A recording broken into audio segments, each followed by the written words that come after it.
Hey guys, welcome back again to Rebuild Reality, where as always we talk about who we really are, why we're here, and how all of this 3D stuff works. I am, of course, your host, Sky Cheyenne, and today we are talking about age reversal. We are talking about living forever, reversing disease, reversing illness, and we're going to begin by talking about this from a 3D perspective, because this is an actual reality that is taking place right here and right now. And I've spoken about this some before, how there was a guy named Dr. Yamanaka back in, I believe it was 2014 or 2015. He won a Nobel Peace Prize for discovering the proteins responsible for aging. Well, ever since then, there's been a number of universities and research centers that have run with this stuff, who have taken that information and have been testing on it. Now, they've already reversed numerous diseases in animals, including not only, of course, rats, but also monkeys and other animals as well.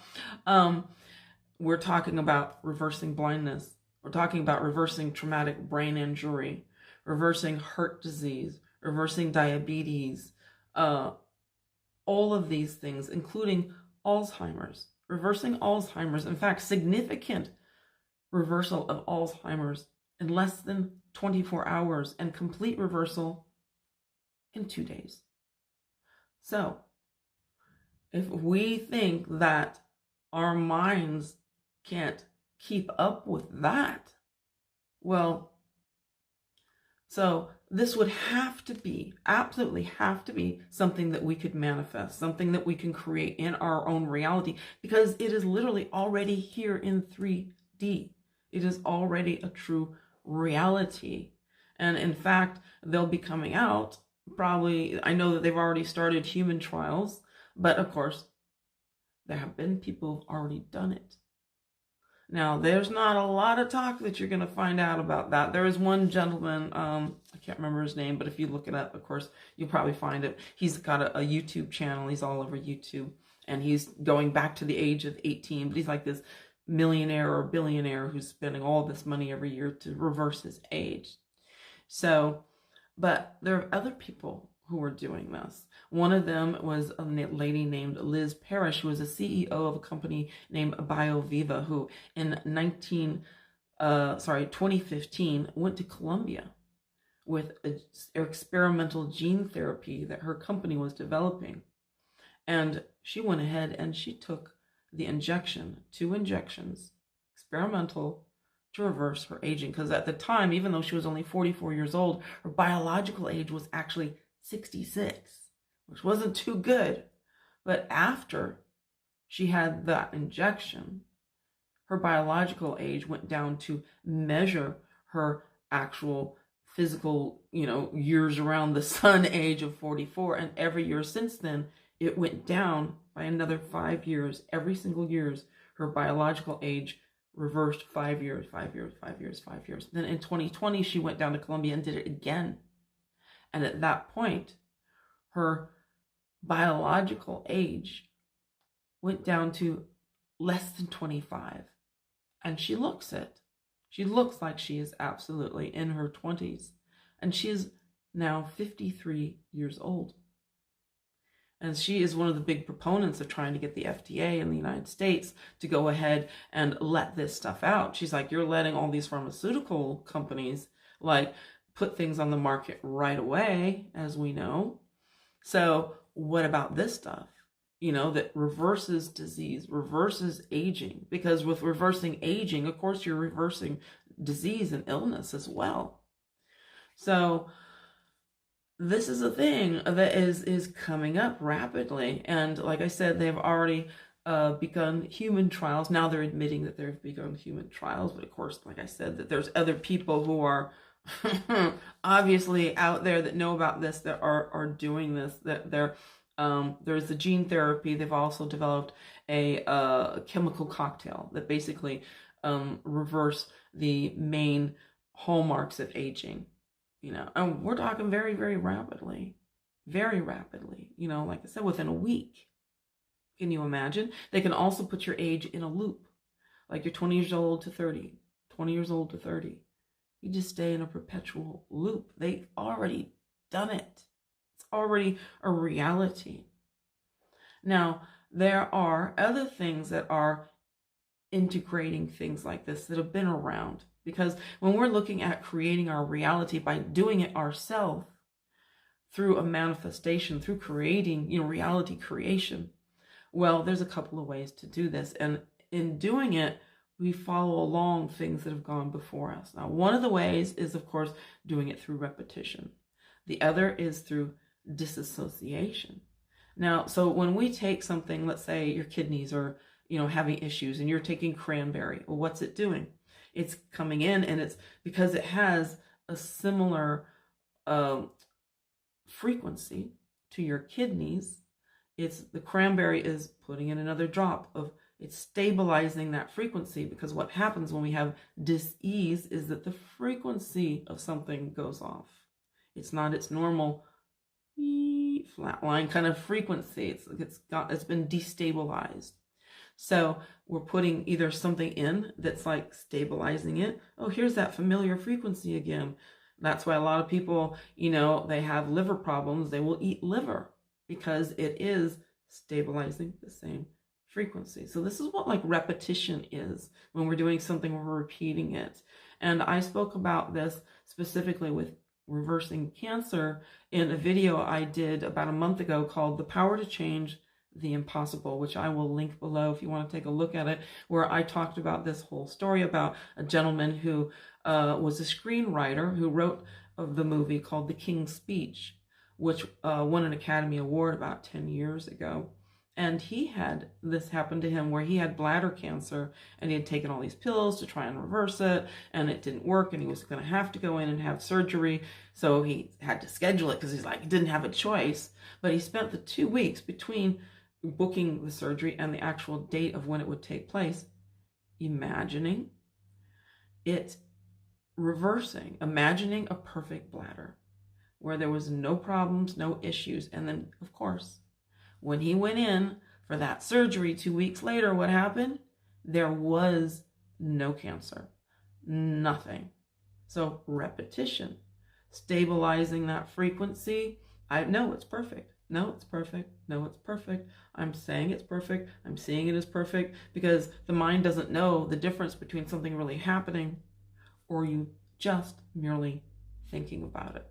So you could be imagining, yourself drinking green juice or taking something that would be the cure, or just seeing the object, your lungs, your heart, your blood pressure, your nervous system, your kidneys, your liver, your gallbladder as perfect. It's perfect. It's perfect. And you spent time doing that. And he said that he spent, because he didn't have anything else to do, he's like, I couldn't do anything else, at that point. So he just would spend kind of hours laying down, reimagining a perfect bladder. And of course it worked, because it's repetition. He's saying, no, this is true now. This is true now. That's not true anymore. I don't have that bladder. I have this one. So there is a repetition thing, right? There is also the identity shift where you disassociate. That's not me. That's not me. I don't know who that is, but that's not me. I don't care what my senses say. I don't care what the mirror says. I don't care what other people say. I do not care. I am dropping it. That's not my identity any longer. I disassociate with this, which is, of course, something that Neville Goddard talks about when he said, where did I put that? Indifference makes something wither and die. Like, no, I don't know what you're talking about. That's not my reality anymore. You're indifferent to it. Like, that's not a problem for me. Why would it be a problem for me? Because I don't have that problem, right? So the disassociation, show repetition or disassociation. Now, who else uses disassociation extremely effectively? Well, people with multiple personalities are what they call dissociate identity disorder now, DID. So People have a number of what they call now alters, personalities, where one of them has an issue and the others don't. Now, if you're looking this up, it's pretty hard to find a lot, of information on this because it's pretty much been wiped. But I was able to find a document that was showing all these studies that were done in the 70s and 80s and stuff, where people were like, I want to test these people. I want to have them wired up and hooked up to these things when they change personalities. I want to see what's going on a biological sense. And they came out with all this stuff, doing all these tests, where they were like, the cerebral blood flow was completely different, changed from one personality to the other. The magnetic resonance of the body changed. There was profound neurological differences between one alter, what they call alter personality, and another. There was also a difference in allergies. One would have allergies, one wouldn't. Medical conditions across the board. Eye color change in the moment, changing the colors of their eye. Hand dominance, being some were right-handed, some were left-handed. Also the size of the pupils, the curvature of the cornea on the eye would change with personalities, where one would need glasses, one wouldn't. One would be blind, another personality could see perfectly. One would be deaf, another wasn't. One would be paralyzed, while another one of their personalities, their alters, would have no issues whatsoever. So literally, this is the ability of our mind by disassociation. That's not me. I'm not Jane, I'm Mary. Jane has those problems. Jane's blind. I can see just fine. Jane, has heart disease. I don't have heart disease. I'm like, what are you talking about? I'm 15. Jane is like, 82. They're complete disassociation. So much to the point where sometimes one of the personalities, one of the alters, would literally want to kill off another one, not realizing that if they did, well, you're going to kill, it's your body too. You are sharing the body. That's how disassociated they were. That person's not me. So by disassociation, by saying that's not me, I don't have that disease, I'm not that old, I'm this age, I don't have that, I don't even know what you're talking about. No matter what your senses say, no matter what the mirror says, no matter what anything in your reality, no matter what anybody else says, that's not me. And you hold true to it. You are absolutely loyal to it. You don't give up. You see yourself that way, and then reality has to conform around you. So those two ways, by disassociating from it, that's not me. I don't know what you're talking about. Or repetition, which I think is can be good if you've got some kind of medical condition going on, by you just visualize it different. But that's how it works. So these things work across the board in all kinds of other things as well, like homeopathy, for example. Well, what is homeopathy? Homeopathy is a natural medication, I guess you could call it, that is nature made. And what it does is it takes an issue, whatever issue it is that you've got, and it takes the opposite frequency, something that has the opposite frequency, and cancels it out of the body. Just like sound canceling, headphones, just cancels it out. It's just that frequency doesn't exist anymore. So there is a place in the UK called Rectory Healthcare that I spoke of once before that does exactly this. But they mainly do it for addictions. So whatever addictions a person has, it can be alcohol, drugs, cocaine, heroin, marijuana, whatever it is, as well as pharmaceutical drugs. They have a machine that takes the frequency of it and then cancels it out of your body simply by playing the opposite frequency in a little band that goes around your wrist, that's hooked up to a machine that's playing the opposite frequency of whatever your issue is and literally canceling it out of your physical body.